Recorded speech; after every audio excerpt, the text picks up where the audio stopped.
Aircraft navigation में direction को find out करने के लिए भी माइक्रोवेव्स का यूज करते हैं। नेविगेशन जिसमें पता चलता रहता है कि कौन सी डायरेक्शन में कैसी कंडीशन है, ठीक है। और कंट्रोल रूम्स में भी माइक्रोवेव्स का यूज करते हैं। जैसे मूवमेंट ऑफ ट्रेन होती है रेल के ऊपर, जब माइक्रोवेव ऑपरेटिंग रूम में कोई भी कंट्रोल रूम में बैठा होता है तो वो ट्रेन की मूवमेंट को ऑब्जर्व करते रहते हैं माइक्रोवेव्स के थ्रू, ठीक है। ट्रेन्स वगैरह में भी उसमें माइक्रोवेव का कंट्रोल रूम होता है और उससे ट्रेन की स्पीड का पता चलता रहता है, ठीक है। थर्ड है आपकी इंफ्रारेड वेव्स।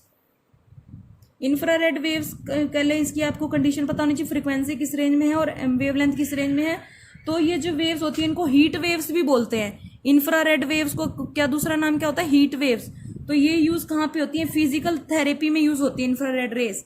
मस्कुलर स्ट्रेन होता है, मांसपेशियों में कोई दर्द होता है तो वहां पे भी मस्कुलर स्ट्रेन में भी क्या होती है आपकी इंफ्रारेड वेव्स होती है, हीट वेव्स भी बोलते हैं इनको, ठीक है। और ये यूज होती हैं जैसे सोलर वाटर हीटर और कुकर में भी यूज होती है इंफ्रारेड, सोलर वाटर हीटर और कुकर में, ठीक है। और कहाँ यूज होती हैं, वेदर फोरकास्टिंग में भी। इंफ्रारेड फोटोग्राफी से ही वेदर की फोरकास्टिंग पता चल जाती है, टाइम से पहले वेदर की कंडीशन पता चल जाती है वेदर में, ठीक है। मस्कुलर स्ट्रेन में, दर्द में, सोलर कुकर में, वेदर में। और सोलर फॉर डिहाइड्रेटेड फ्रूट्स के लिए, जो डिहाइड्रेटेड फ्रूट्स का प्रोडक्शन होता है उनमें भी कौन सी रेज यूज होती हैं, डिहाइड्रेटेड फ्रूट जिसमें पानी कम होता है उनकी प्रोडक्शन में भी इंफ्रारेड वेव्स का यूज करते हैं, ठीक है। और ग्रीन हाउसेज में जो प्लांट्स को वार्म और अर्थ को वार्म रखने के लिए भी हम इंफ्रारेड वेव का यूज करते हैं ग्रीन हाउसेज में भी, ठीक है। वहां पे वार्म एक तो बहुत इंपॉर्टेंट कंडीशन होती है कि गर्मी होनी चाहिए ग्रीन हाउसेज में,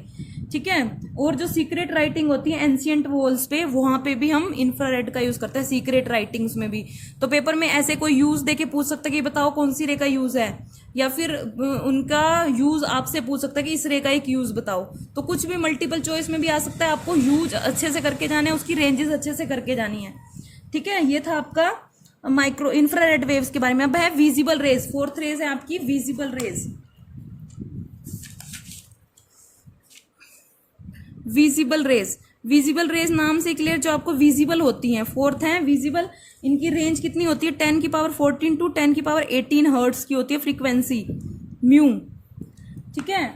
तो अब क्या इसका यूज कहाँ होता है, जो विजिबल रे लाइट का यूज हम क्या करते हैं, ब्यूटीफुल वर्ड को सीन करने के लिए देखते हैं, ठीक है। सेंस ऑफ विजन भी हमें विजिबल रे से ही मिलती है, सेंस ऑफ विजन, और ब्यूटीफुल वर्ड को हम देखते हैं। सेकंड है इसका यूज कहाँ होता है, फोटोग्राफी में, पिक्चर्स लेने में, इन फोटोग्राफी, ठीक है। थर्ड है इसका track the movement of heavenly bodies, जो भारी ऑब्जेक्ट होते हैं उनकी मूवमेंट को ट्रैक करने के लिए heavenly bodies, track the movement of heavenly bodies, clear. तो ये सब है विजिबल रे के यूजेस। और माइक्रोस्कोपी में यूज होता है इसका, स्टडी ऑफ माइन्यूट ऑब्जेक्ट, छोटे ऑब्जेक्ट की स्टडी करने के लिए माइक्रोस्कोपी में। ऑप्टिकल माइक्रोस्कोप में भी कौन सी रेज होती हैं, विजिबल रेज। फिफ्थ रेज है आपकी ultraviolet rays, UV rays. UV rays के यूज कहाँ कहाँ होते हैं, for checking the mineral samples through the property of ultraviolet, ठीक है। मिनरल के जो सैंपल होते हैं, मिनरल सैंपल्स, ठीक है। सेकंड है बर्गलर अलार्म, जो बर्गलर अलार्म होती है, थीफ आ जाता है घर में तो यूवी रेडिएशन निकलती है उस ऑब्जेक्ट के थ्रू अलार्म में से, और पता चल जाता है कि कोई थीफ वगैरह का पता चलता है, बर्गलर अलार्म होती है उनसे पता चल जाता है, ठीक है। और to preserve the food stuff, food को स्टफ को प्रिजर्व करने के लिए फूड स्टफ में भी यूवी रेज यूज करते हैं, ठीक है। और आई सर्जरी में भी यूवी रेज यूज करते हैं।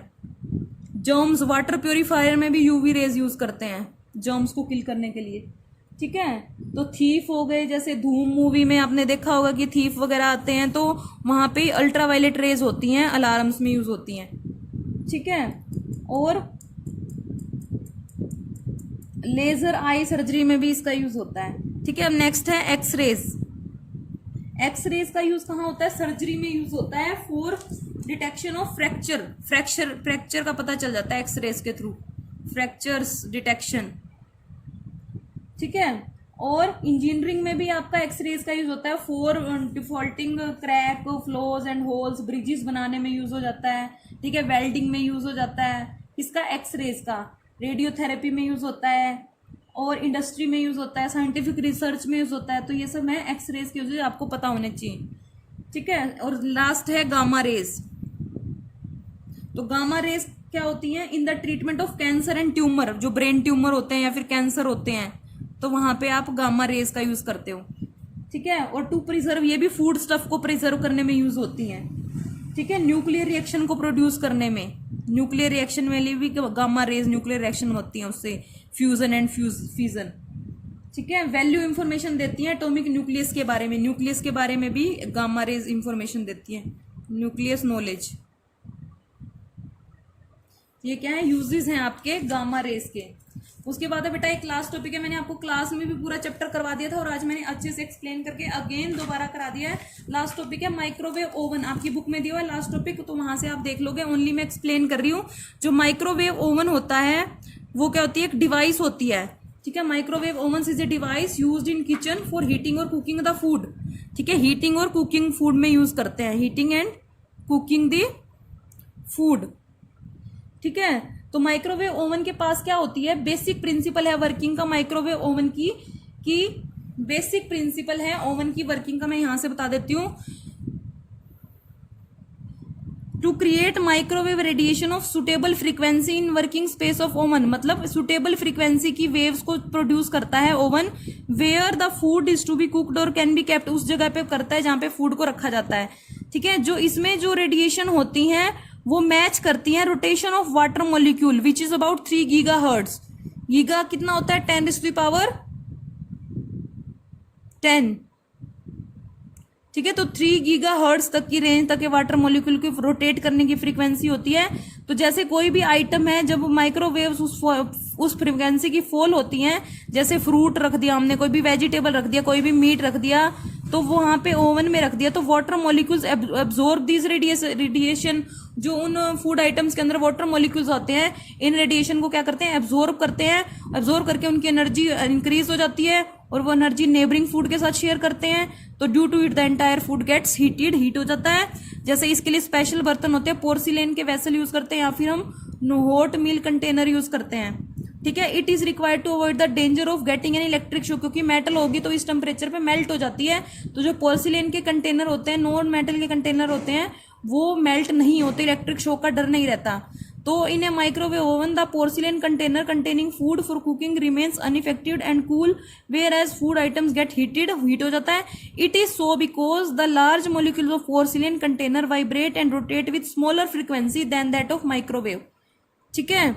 And this can not absorb, micro container absorb नहीं करते, तो वाटर मॉलिक्यूल अब्जॉर्ब करते हैं, तो इट मीन्स फूड आपका वहां पे गेट्स हीटेड। तो ये आपका माइक्रोवेव ओवन के बारे में, ठीक है। Revise, note down in notebook, if any problem then ask. Okay, thank you.